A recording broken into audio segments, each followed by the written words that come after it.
This is Hidden Killers Live with Tony Brueski, Stacy Cole, and Todd Michaels. We have seen a breakthrough in the investigation of 9-year-old Melodee Buzzard over the weekend, at least in the boundaries of it being expanded. On November 7th, authorities in Santa Barbara County arrested Ashlee Buzzard, mom, on felony false imprisonment charges. That's the warrant. Bail, $100,000. And importantly, the sheriff's office says the charge is not directly related to Melodee's disappearance. Yet investigators are still following the bizarre trajectory, the road trip from California beginning October 7th, surveillance showing wigs, an alleged license plate swap of the rental car, and the last confirmed sighting of Melodee near the Utah-Colorado border on October 9th, now more than a month ago. Today we're going to be breaking all this down, what just happened, what it means, and what investigators are going to be doing next. Jennifer Coffindaffer, retired FBI special agent, joining us for the rundown. Let's start back at the beginning here. I definitely want to get to these new developments, but for somebody new, someone who's starting to see this story, walking through the core timeline here from Melodee's disappearance, when she was last seen, when the mother drove the vehicle back without her, and when this new arrest has come down. Let's start back at the beginning. How did this all begin, Jennifer? Well, Tony, let me just go even a little bit further back to highlight the issues that Ashlee Buzzard apparently suffers from. Back in 2000, Melodee, her child of 9 years, and back then would have been much younger, doing the math, was taken away out of Ashlee's authority. And so she was taken away, an uncle watched her. Then fast forward to all sorts of issues concerning after she was returned to Ashlee, issues concerning truancy, basically the school not being able to line up whether she was receiving an education. And specifically, she was supposed to be homeschooled, but in California, they actually do monitor that. So now, August of 2025, school authorities start becoming concerned about where is Melodee. Ashlee, the mother, will not provide any answers. And then on the 7th of October, Melodee and Ashlee embark on a cross-country trip to Nebraska, all the way to Nebraska. That's 1,500 miles, everybody. Pedal to the metal, 70 miles an hour. It's gonna be a 20-hour trip. That's without stops. Then they turn around and come back toward their home in Lompoc, California. Ashlee and Melodee are last seen on video on the Colorado-Utah border on March 9th. Then we have this recent arrest on November 7th, where Ashlee, I should mention the most important point, when she returns, meaning Ashlee, Melodee is nowhere to be found. So she returns home without Melodee. On November 7th, local authorities, not the FBI, and the FBI is very involved in this case, local authorities arrested Ashlee Buzzard on a completely unrelated incident concerning an individual that essentially she wouldn't let leave. And that's the interesting part, and the false imprisonment. I mean, there's different angles and ways that can be charged. What do we know about that in itself? And they're saying it's not directly related to the disappearance. What do we know about this charge in general, other than what it's called? Right. We don't know a lot because authorities have been pretty closed-mouthed about the specific details. In other words, we don't know who the victim was. We don't know the exact location it took place, but we know it took place in the county that the sheriff's office had authority, which is her area. So basically the individuals who have been investigating her anyway. But anyway, to generally describe this charge, she did something, meaning Ashlee Buzzard did something that would prevent somebody from leaving a particular location. The bond is set at $100,000, everyone. That is a very large bond. And I think indicative of the fact that authorities are looking at her for this, for the disappearance of Melodee. So this is strategic. They They decided to pursue this, do you think because they wanted to hold her, because maybe she's a flight risk of some sort and they know they're onto something, they're just not ready to arrest her about the disappearance of her daughter, but they had something else and said, let's grab her? Such a great question. You know, we've talked a lot about the strategy here. Why hasn't she been arrested previously? And we talked about the weak situation that law enforcement is in right now concerning what are they going to charge her with. This is a mother that can freely travel. She has full custody of Melodee across country if she wants to. But now law enforcement has the leverage to lock her up. I think they feel like she's not going to lead them to Melodee at this point. And so that was why they chose to go in this direction. Could the charge, I mean, this is just pure speculation at this point as we're trying to figure out, okay, who was she false imprisoning? Could she have been false imprisoning Melodee? That's what I'm wondering about. I mean, being mom, and obviously she's a child, are you imprisoning her? If, say, there was an appointment that she needed to go to or something, could that be related directly to Melodee? Or are they saying that this is somebody else entirely that she was preventing the free movement of? Another great question. This is somebody else entirely. They've made it crystal clear that this does not relate to Melodee. And I want to add to this and say the reason that they chose, in my opinion, to lock her up is because now she's becoming a danger to the community and they cannot risk her being out. And prior she wasn't, but now she's done something, they're locking her up. Do we have any information, or do we know when this charge is based on, like when the false imprisonment would have taken place? Did it take place prior to all of this, prior to her trip with Melodee, where Melodee goes missing? Is this something that would have taken place between her coming back and in this last month of her basically being a free woman and nobody knows where her daughter is? Well, certainly law enforcement, I don't believe, knew about these facts. If they knew about the facts, they would have to put Ashlee in prison, or I mean in jail, in lockup. And that's because she's a danger to the community. They cannot risk that this mother, Melodee's mother, Ashlee, would somehow maybe take another child and go cross country with her. So for that reason, the minute they knew about these charges, they had to press charges. But to your question as to whether this happened long ago and they're just finding out, that we don't know.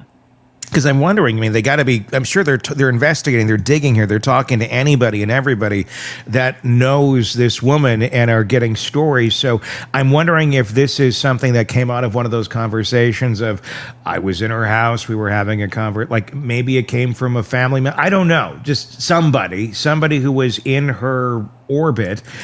And this kind of came out in the conversation of, and then she locked the door and wouldn't let me go. Wait a second, she did what?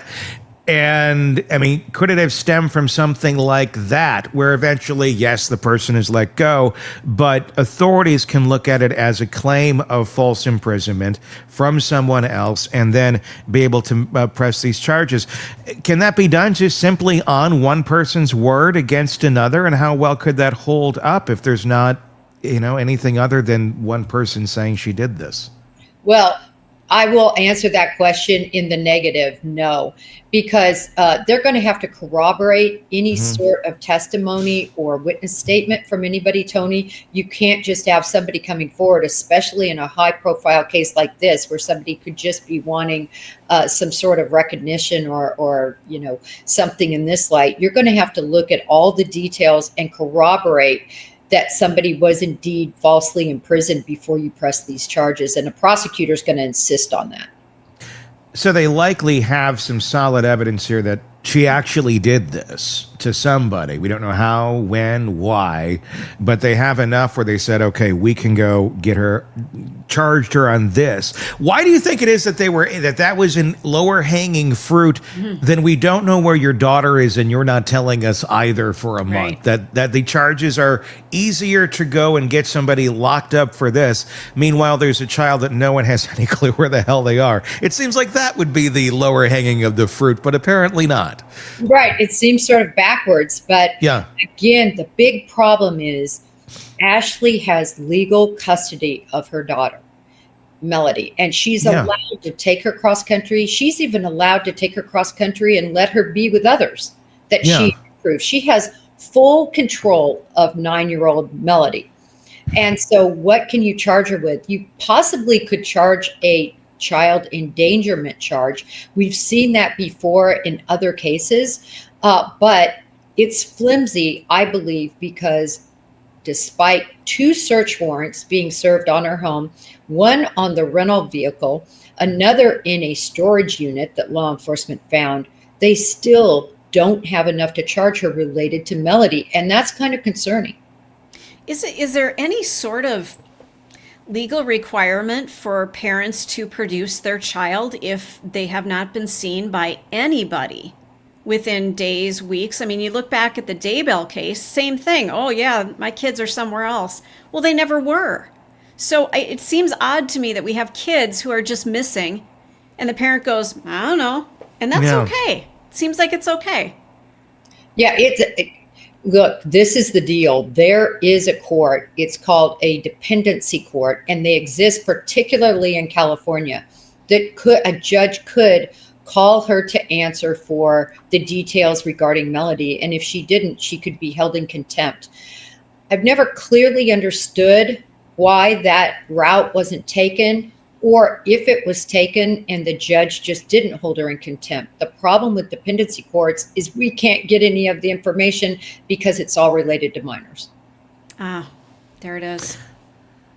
I think it just blows everyone's mind, including mine, of the idea. I mean, I have full custody of my daughter. So essentially, I could drive anywhere I wanted to, drop her off with whoever I wanted to, and I don't have to tell anybody who that person is, why I dropped her off there, or answer any questions about it, other than I made this choice because I have full custody and no one else needs to know.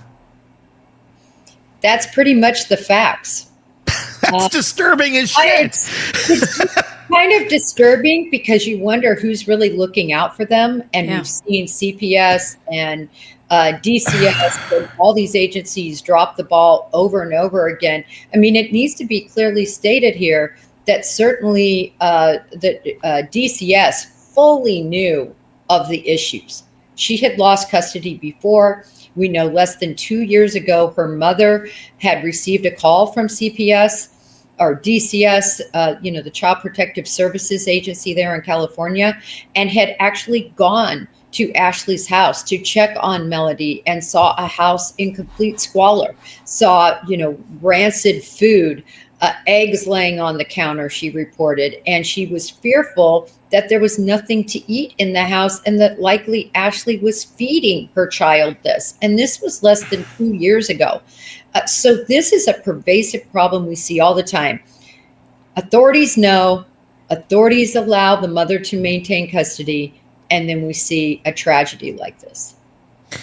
It's like you're invincible, essentially, if you have full custody of your kid to a certain. I mean, and like that can be used in good ways if there's some sort of predatory type person or some sort of negative thing that's coming at you, and you're insulating and you're protecting your child. That's what these laws are essentially made for.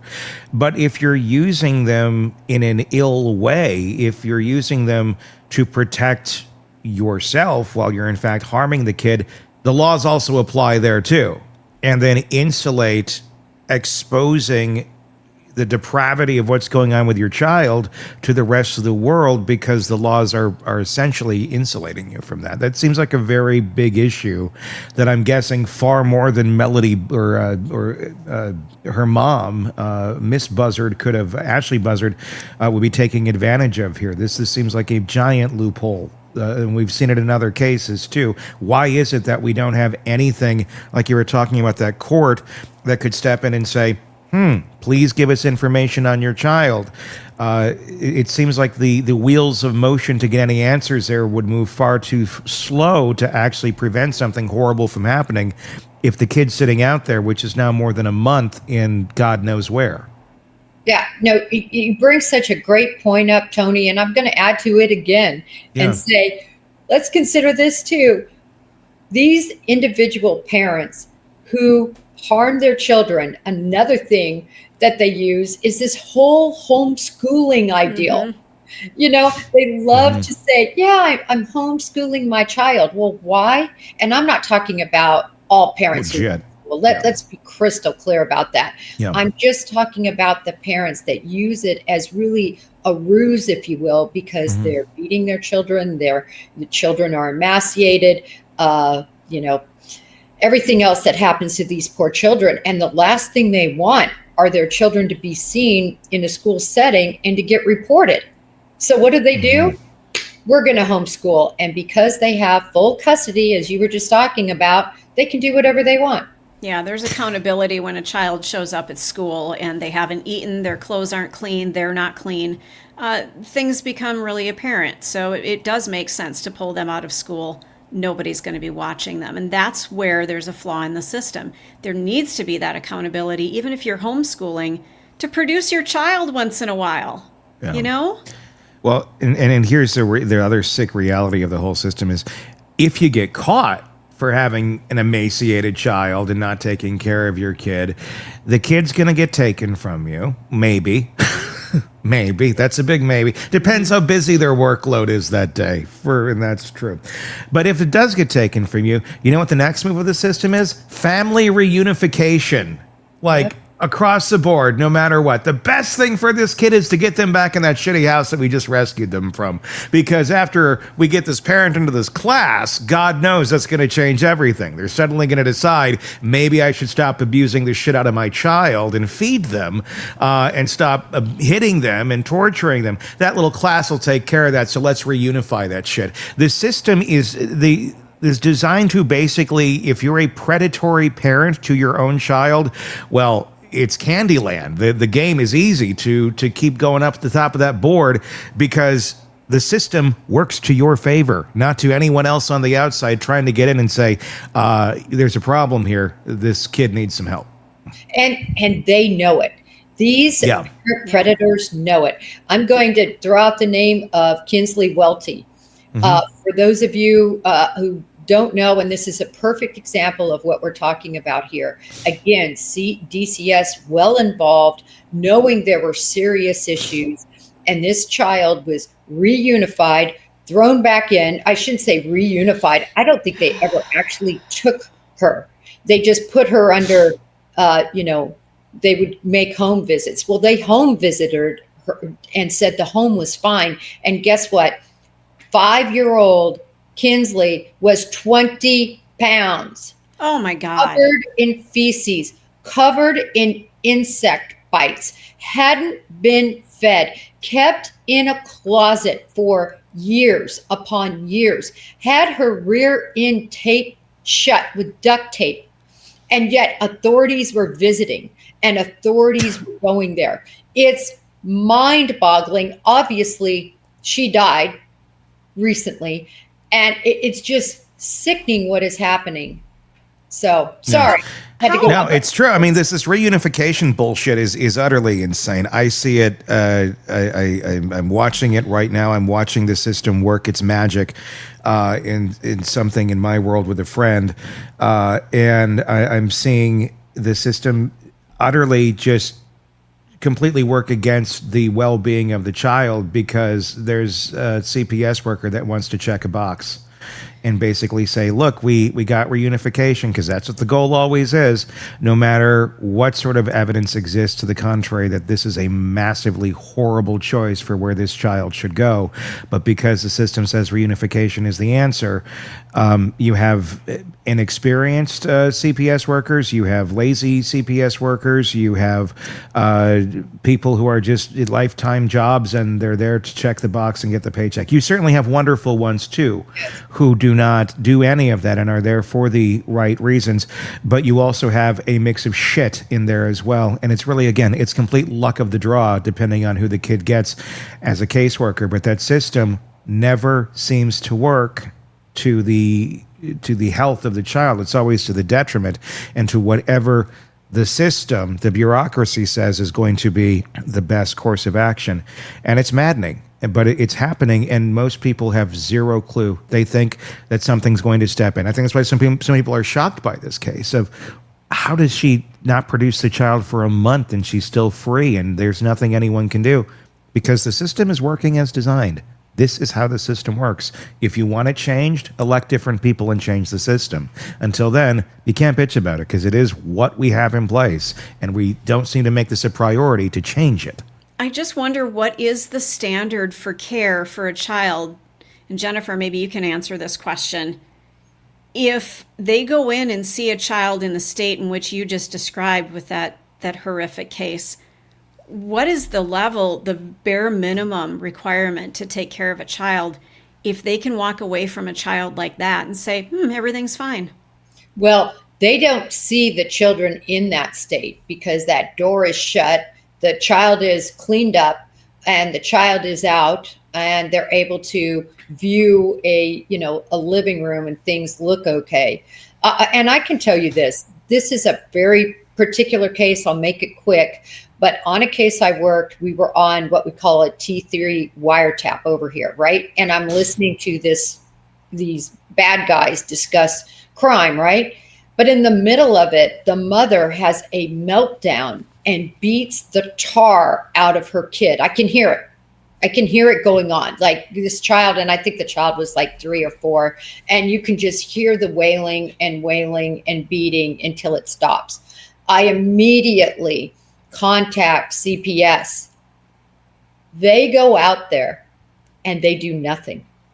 Oh, God. Nothing. I provided them, I got permission from the court to provide them the tape so they could hear it for themselves. The whole thing, nothing. Here's a question, and I'm going to keep throwing it out there, and I don't think it's happening, although I don't know.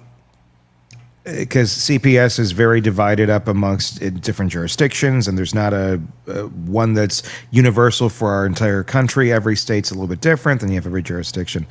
I'm going to guess that there's several CPS, places out there that are basically just an extension of child trafficking. That they work directly with child traffickers on the down low, behind the scenes, because there's no other reason, there's no other explanation as to why we do not have more reforms on this system in this country, and why politicians are not seeming to make this a priority in any way, shape, or form. You'd think this would be like the best ballot initiative or the best thing to run on. We're going to protect kids. There's all these problems. Here's what they are. We're going to protect the children. Yet that's like never the issue. I've never heard of it on a ballot as being something that should be brought up. Yet it's such a huge issue. Who are we protecting, and why is this system working as directed and doing very little to actually protect the children it's supposed to protect? In fact, it's enabling monsters and basically giving them a buffet of children as to when they want to get who they want, whenever they want. Yeah. I mean, you bring up a very interesting point. In my relationships with CPS, because we work with them all the time, the Bureau, when we go in, we make arrests. Unfortunately, the kids are left with no parents. So the Bureau and other law enforcement agencies interact with CPS and DCS anytime and every time they do arrests.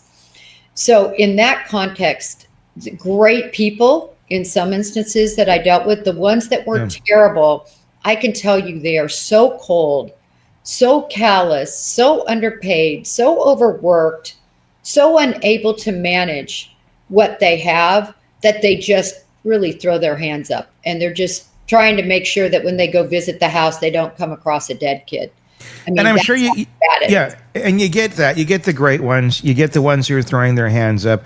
But you can also be someone, I guess, who's throwing their hands up that is complicit in enabling other things to go on, or actively being a part of it. And I mean, and there's no repercussions for this. There's no repercussions for the CPS worker that's not doing their job. I mean, and here's the problem too.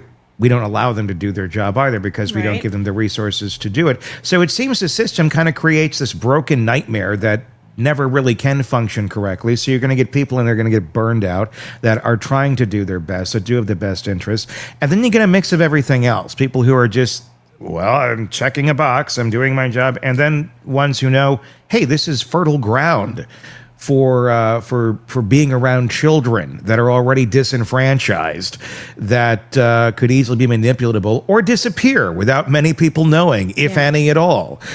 It seems, again, why don't we have any sort of oversight? Why don't we have something more universal? This seems like, when you look at the tracking of children disappearing, it usually there's some sort of interaction here with this system, and the system not working for the favor of the children, hence why they're gone. Well, it doesn't make any sense to me, and it never has, that it's not a federal agency. Yeah. It should be a federal agency. They would get paid more money, have more benefits, possibly even be pensioned, do something that's enticing. And then that way you have the cohesiveness of the programs. Furthermore, if you look at Harmony Montgomery, who, remember, was deceased for years and was given custody to her father, who was a career criminal drug addict living in a car, and you had two different agencies working on that case because he'd go back and forth between two different states, and she just went through the cracks. Nobody really knew where she was for all that time, yet they were sending the checks. Remember, a lot of this is about money. The more, when I worked undercover in the food stamp arena, those moms, they want more and more kids, because more and more kids equal more and more payment, and they can make it go a long way. Most of them were drug addicts. It's an absolute epidemic what is happening with exactly what we're talking about: child abuse, parents abusing them, parents using them for subsistence checks. Subsistence. It's horrible. And we don't seem to have any sort of solution to any of it. What are we seeing in the comments right now, Stacy? A couple of things about Gen Z had originally said, do we think that the daughter could have been in some domestic violence situation and she took her and put her somewhere to keep her safe? But then she retracted and said, well, now that I know the info about CPS, maybe not to my previous comment. And the reason I bring that up is because I've heard online a lot of people saying that maybe there was something in the family going on and the child is being protected somewhere. If that were the case, I would think she would volunteer that information to authorities and they wouldn't be searching for the child. Does that make sense, Jennifer? Yeah, it makes sense. And also the individuals that have her. Like, how long am I enrolling her in school? We all know you have to have shots. You have to have all this information to enroll a child in school. I mean, there's no information right now. And I know this is sad.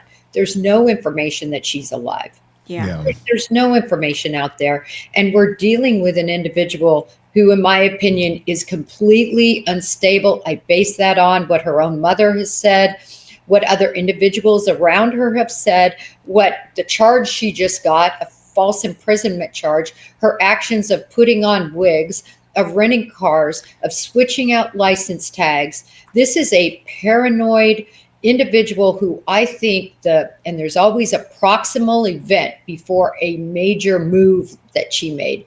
What are the proximal events? The school was asking about Melodee.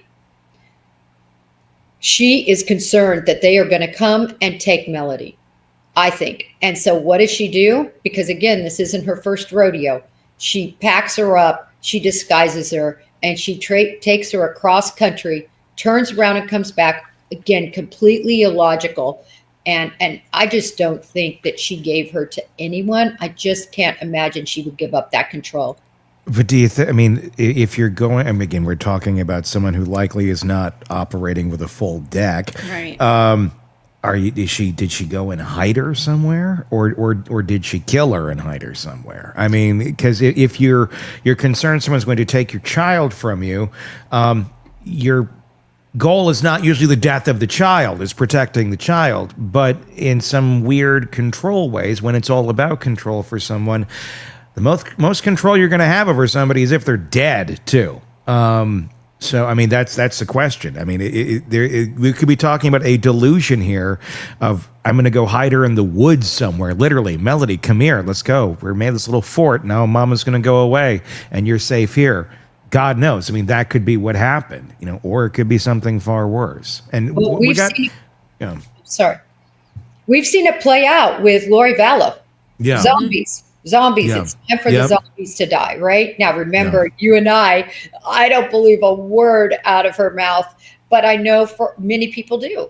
Many people believe Lori Vallow is, several cards short of her deck. I never believed that. I thought this was so manipulative from the beginning so she could have this life with Chad. But nevertheless, if there is something, I think it's much more possible we have something in this situation. It reminds me, Tony, this case, it's Catherine Hoggle. You'll have to look it up. It happened in Baltimore, Maryland, I believe, for sure Maryland, back in 2014, I believe. She finally was charged with murder this year because she pulled this same stunt with her kids. They're gone. And it took 11 years. That's what I was trying to point out. It took 11 years to have this woman charged. And guess what? Now it's going back and forth in the courts as to whether she's competent to stand trial because, she's not a full deck.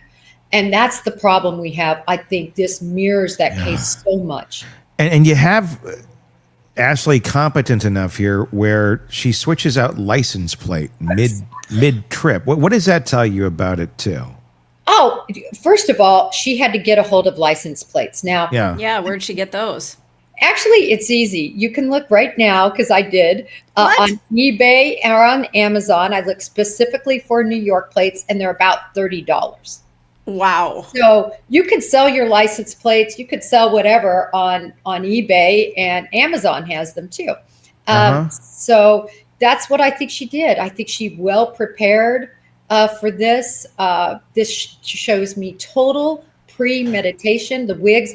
In other words, if they get her and charge her, she's not going to have a competency claim because she knew right from wrong because she was sneaking around doing all of this.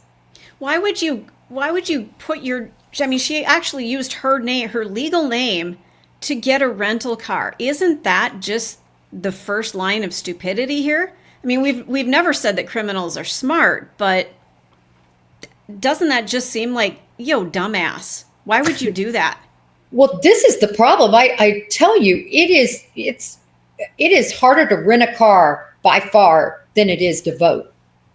I mean, literally, they ask for everything. Your driver's license. They now. I don't know if you've rented one lately. I rent them all the time. They actually run your insurance now. So if your insurance isn't run, or they run it and they see, as an example, you only have liability, you don't have full coverage, they make you pay for full coverage. They make, it used to just be, I don't want your. Yeah. Now they run you. Wow. So they have rental car companies, I'm sure they've had all sorts of issues with all these stolen cars. Cars are worth so much now. They're so expensive. And so you're not able, most people can't backstop themselves enough to rent a car. So they have to use their legitimate identification. Unreal.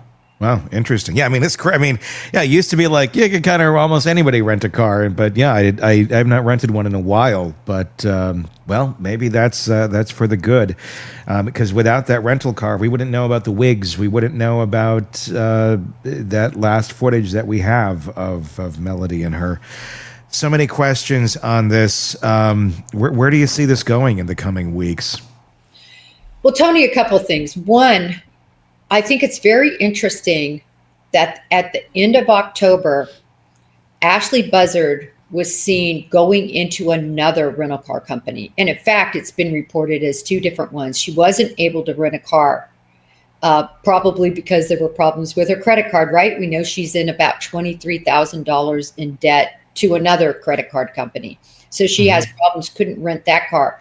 My question is, where was she going? And this is always why I never believed she was trafficked. I believe she knows exactly where Melodee is, and she wanted to get in that car and either move her remains or retrieve her. But sadly, because there's been no sign of Melodee, I fear the worst. Yeah. I do too. I do. But well, time will tell. Sometimes we're surprised, sometimes we're not. But making people aware of just how broken this system is, maybe that's the only win we're going to get out of this. But more people need to be aware. Want more on this case and others? Then press subscribe now and don't miss a moment of true crime coverage from Tony Brueski and the Hidden Killers podcast.